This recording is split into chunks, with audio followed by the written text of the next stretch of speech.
Bismillahirrahmanirrahim. Assalamualaikum warahmatullahi wabarakatuh. Alhamdulillah wa syukurillah la hawla wa la quwata illa billah. Asyhadu an la ilaha illallah wahdahu la syarikalah. Wa asyhadu anna Muhammadan abduhu wa rasuluh. Allahumma salli ala Muhammad wa ala alihi wa ashabihi ajma'in. Jemaah yang insyaallah dimuliakan oleh Allah, kita masih melanjutkan kajian kitab Targhib wa Tarhib karya Ibnu Hajar al-Asqalani. Kali ini kita masuk pada hadis yang menjelaskan tentang niat dan amal. Hadis ini diriwayatkan oleh Ibnu Abbas dengan bunyi hadis sebagai berikut. Ani Ibnu Abbasin radhiyallahu anhu, dari Ibnu Abbas radhiyallahu anhu, anna Rasulullah sallallahu alaihi wasallam, sesungguhnya Rasulullah sallallahu alaihi wasallam, qala, dia bersabda, fima yarwi an rabbah, diriwayatkan dari Tuhannya azza wa jalla, dari Allah azza wa jalla. Bagaimana bunyi matan hadisnya? Innallaha katabal hasanati was sayyiati. Dalam hadis ini dijelaskan sesungguhnya Allah menuliskan perbuatan hasanat baik, was sayyiat, dan juga perbuatan buruk. Jadi perbuatan baik itu dicatat oleh Allah, perbuatan buruk itu juga dicatat oleh Allah Subhanahu wa taala. Summa bayyana dzalik, kemudian Allah menjelaskan keduanya. Bagaimana bunyi penjelasannya? Dalam hadis ini dikatakan faman hamma bihasanatin falam ya'malha, maka barang siapa yang hamma, punya keinginan, bihasanatin, punya niat untuk melakukan kebaikan, falam ya'malha, sedangkan dari niat itu dia belum melakukan, ya, jadi belum mewujudkan secara nyata niat baiknya itu, katabahallahu indahu hasanatan kamilatan, Allah sudah menuliskannya secara sempurna. Nah, ini hebatnya dalam Islam itu, kita sudah punya niat baik, tetapi niat baik itu belum terlaksana sebagaimana mestinya. Tentu karena misalnya ada uzur, ya, ada satu halangan, ada satu rintangan yang menyebabkan niatan baik itu belum terlaksana. Maka menurut hadis ini, kataballahu indahu hasanatan kamilatan, Allah sudah mencatatnya sebagai satu kebaikan penuh. Nah, ini menariknya, gitu ya. Satu contoh misalnya, kita berniat untuk melaksanakan sholat berjamaah di masjid, tetapi tiba-tiba kemudian hujan amat sangat deras yang menyebabkan kita tidak memungkinkan datang ke masjid, maka sudah dicatat oleh Allah sebagaimana dia melaksanakan sholat berjamaah. Artinya dicatat oleh Allah secara utuh, ya, niat baiknya itu sebagai satu perbuatan yang nyata, meskipun dia tidak jadi melaksanakannya karena sebuah uzur. Lain halnya misalnya kita pengen tadi sholat berjamaah, sudah niat dan tidak ada halangan apapun yang menyebabkan kita itu batal di dalam melaksanakan niat kita, tentu ini statusnya menjadi berbeda. Jadi konteksnya adalah semacam itu. Kemudian dalam lanjutan hadis ini, fa in hamma biha, kemudian ketika dia tadi meniatkan untuk melakukan sesuatu, fa amilaha, kemudian dia bisa melakukannya dengan betul, artinya niat, pasca niat betul-betul dia bisa melaksanakan, begitu, berbeda dengan yang pertama. Kataballahu indahu asra hasanatin, ketika dia sudah berniat, kemudian dari niat itu dia benar-benar melakukannya dengan sangat baik, maka dalam hadis ini Allah menuliskannya asra hasanatin, menjadi 10 kebaikan, illa sab'i mi'atin, bahkan sampai 700. Jadi kalau kita punya niat, dari niat itu betul-betul diwujudkan secara nyata, benar-benar dilakukan sebagaimana niat yang membuncah dalam hatinya, maka Allah menuliskan, Allah mencatatkan dari apa yang kita lakukan itu 10 kebaikan sampai dengan, bahkan di sini sab'i mi'atin, sampai 700 kebaikan, di'fan ila ad'afin katsirah, bahkan berlipat-lipat menjadi amat sangat banyak. Wah, subhanallah. Jamaah yang insyaallah dimuliakan Allah. Jadi agama kita ini luar biasa. Mengaturnya itu amat sangat cerdas, amat sangat menguntungkan diri kita. Jadi sebenarnya kalau menurut teori hadis ini agak aneh manakala ada di antara kita sebagai seorang muslim itu lebih banyak buruknya daripada baiknya. Lah wong hanya niat dan belum terjalankan saja sudah dinilai, sudah dicatat sebagai sebuah kebaikan yang sempurna, apalagi niat itu dijalankan. Tentu ini bukan menyangkut hal-hal yang besar saja, tetapi juga menyangkut hal-hal yang simpel, yang sederhana, yang kadang-kadang kita sering abai terhadap hal-hal semacam itu. Ini yang kedua. Kemudian yang ketiga, wa man hamma bisayyi'atin, barang siapa yang punya rencana untuk melakukan tindakan buruk, kemudian falam ya'malha, tetapi dia belum melakukannya. Jadi niat pengen mencuri, pengen ngunek-ngunek ke tonggone, pengen menyakiti hati temannya, ya, pengen korupsi misalnya, atau tindakan-tindakan buruk yang lain yang sudah diniatkan, tetapi dia falam ya'malha, tetapi dia tidak jadi melakukannya, atau tindakan itu belum dilakukan atau urung untuk dilakukan, katabahallahu indahu hasanatan kamilatan. Ternyata niat buruk yang enggak jadi dilaksanakan itu Allah mencatat sebagai satu kebaikan penuh. Masya Allah ya. Ya tentu menjadi tidak benar manakala setiap hari kita niatnya adalah buruk, karena nanti secara psikologis itu akan mempengaruhi diri kita gitu ya. Akan mempengaruhi sikap kita, keseharian kita dan seterusnya. Tapi Allah masih menggaransi menurut hadis ini. Ini menariknya. Jadi kalau kita punya niat buruk tetapi tidak jadi dilakukan, maka kata hadis ini kita oleh Allah Subhanahu wa taala itu dicatat sebagai satu kebaikan yang penuh. Begitu. Kemudian yang keempat, wa in huwa hamma biha fa'amilaha. Kalau dia punya niat buruk, kemudian dia benar-benar melaksanakan niat buruk itu, maka Allah mengatakan di dalam hadis ini, katabahallahu sayyi'atan wahidah.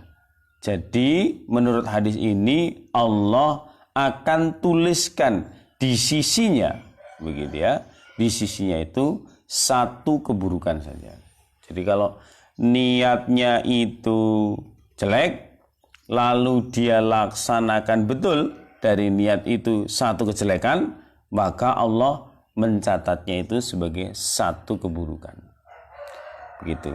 Kita niat mencuri 1 ekor kambing, maka dosanya itu seukuran dengan nilai 1 ekor kambing. Tapi lain tadi kalau kebaikan ya, misalnya kita sedekah, niat sedekah, misalnya 1.000 rupiah, lalu kita betul-betul melaksanakan itu dengan ikhlas, total, lillah ya, semata-mata hanya mengharap ridha Allah, maka Allah membalasnya menjadi 10, bahkan sampai 700 kebaikan, bahkan dilipatkan lebih banyak lagi. Begitu. Jadi ini menariknya perkara niat dan amal, sehingga dua hal ini saya kira tidak boleh dipisahkan. Kalau ingin melakukan kebaikan, diniatkan dengan sesuatu yang baik, lalu diwujudkan dengan kebaikan pula, lalu tidak menyebut-nyebut kebaikan itu. Gitu. Nah, jemaah yang insya Allah dimuliakan oleh Allah, kemudian ada hadis selanjutnya. Hadis ini diriwayatkan oleh Abu Hurairah. An Abi Hurairah radhiyallahu anhu, dari Abu Hurairah radhiyallahu anhu, anna Rasulullah sallallahu alaihi wasallam, sesungguhnya Rasulullah sallallahu qala, beliau bersabda, yaqulullahu azza wa jalla, Allah azza wa jalla itu berkata, wa idza arada abdi, apabila hambaku itu menginginkan ayya'mala sayyi'atan, ingin melakukan suatu keburukan, tindakan-tindakan yang jelek, begitu, fala taktubuha, maka jangan kamu tuliskan niat itu, kata Allah. Jadi jangan kamu tuliskan niat itu, alaihi, kecuali yang bersangkutan itu hatta ya'malaha, sampai dia benar-benar melakukannya. Jadi ini hadis riwayat yang lain yang sesungguhnya substansinya sama.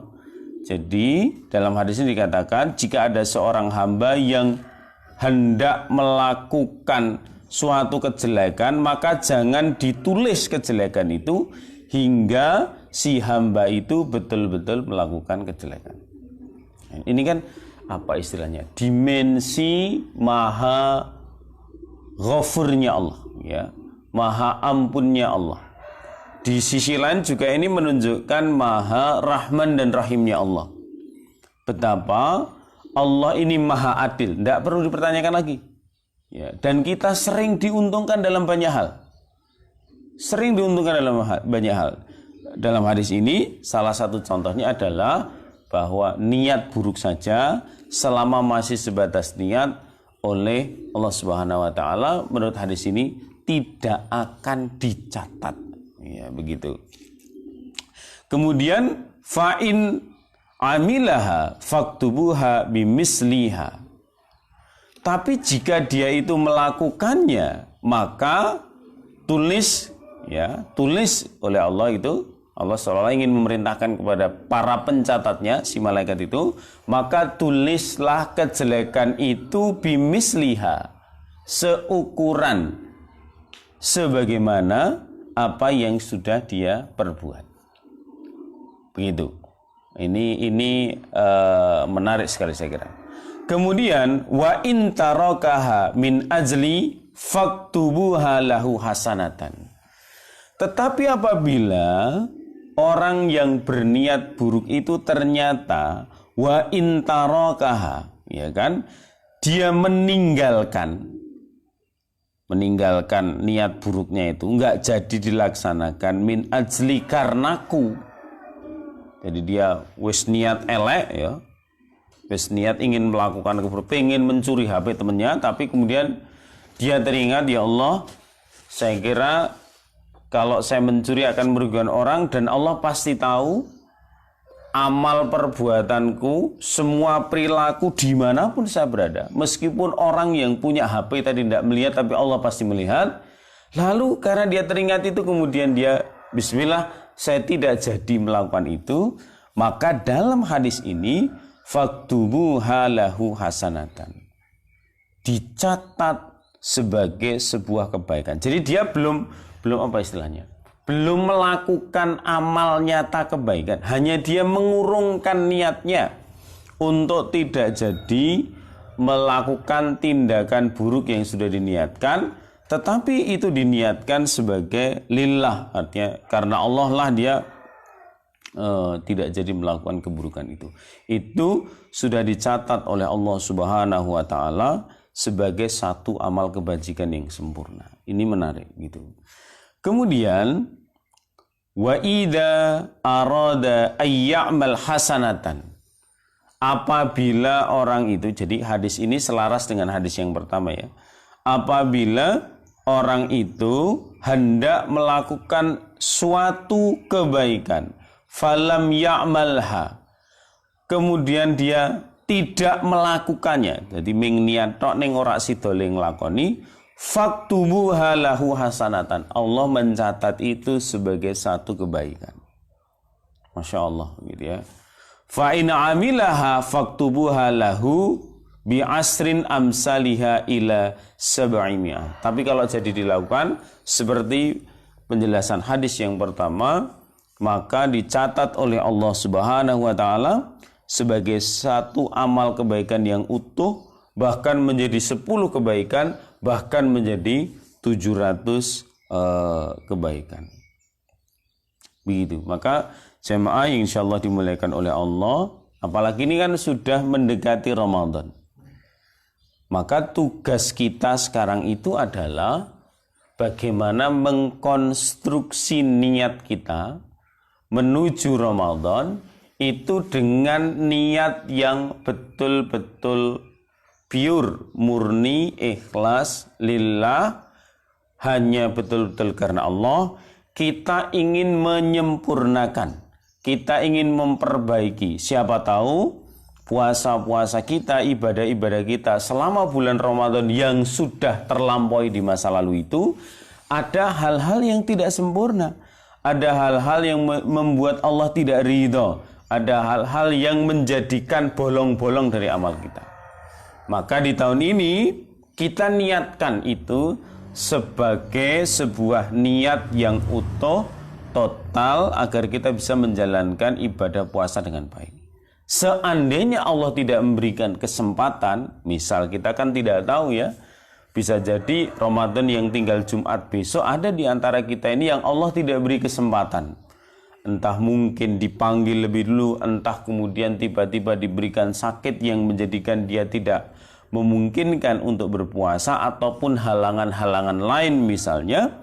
Itu meskipun tidak terlaksana, tetapi dengan niat total lillah karena Allah, itu sudah bernilai sebagai sebuah kebaikan. Apalagi Allah ternyata masih memberikan kesempatan pada kita betul-betul bertemu dengan Ramadan. Maka dengan fondasi niat yang baik tadi, harapannya kita akan melaksanakan Ramadan tahun ini jauh lebih baik daripada tahun-tahun sebelumnya. Jadi jangan sepelekan niat, dan tentu yang lebih utama adalah jangan meremehkan sesuatu apa yang sudah diniatkan. Itu. Tidak harus bermimpi yang besar-besar, sesuaikan dengan kemampuan kita masing-masing, maka jalankan saja. Misalnya hari ini niat kita adalah, ya Allah, saya berniat untuk mendoakan teman saya. Karena mungkin kalau ngasih duit nggak punya, kalau ngasih sembako justru kita yang butuh sembako, kalau kita mau membelikan rumah kita sendiri masih ngontrak misalnya, belum punya rumah dan seterusnya, maka niatkan sesuatu yang baik, amalnya juga amal sederhana saja. Tidak perlu yang muluk-muluk, kecuali kita memang mampu mewujudkan hal-hal yang besar. Nah, ini adalah perkara niat yang dihubungkan dengan perbuatan nyata di dalam kehidupan sehari-hari. Hadis terakhir ini, singkat hadisnya. Hadis ini dari Abu Darda ya. Apa yang dikatakan Rasulullah SAW? Man ata firasahu wa huwa yanwi an yusalli minal lail. Barang siapa yang beranjak ke tempat tidurnya dan berniat untuk bangun sholat di malam harinya, artinya ini adalah sholat malam, begitu kan? Kemudian faghalabathu ainahu hatta asbaha kutiba lahu manawa. Tetapi dia ternyata tidak bangun, tidak bangun, tertidur sehingga menjelang pagi, begitu kan? Maka dituliskan untuknya apa yang dia niatkan dari tidurnya itu. Masya Allah, ya kan? Wa kana naumuhu shadaqatan alaihi mir rabbi. Ya kan? Menjadi sedekah baginya dari Rabbnya. Jadi tidurnya itu, ledai kebablasan itu tadi, menurut hadis ini itu tetap bernilai sedekah, ya, baginya mendapatkan seperti nilai sedekah dari Tuhannya. Bayangkan cuma niat sholat tahajud ning ora tangi wae, itu sudah dinilai satu kebaikan. Mudah-mudahan kita termasuk orang-orang yang antara niat dan perilakunya itu betul-betul balance, betul-betul seimbang, sehingga kita bisa menjadi pribadi muslim yang paripurna. Alhamdulillahirrahmanirrahim. Sampai ketemu di kajian-kajian yang akan datang. Kurang lebihnya mohon maaf. Assalamualaikum warahmatullahi wabarakatuh.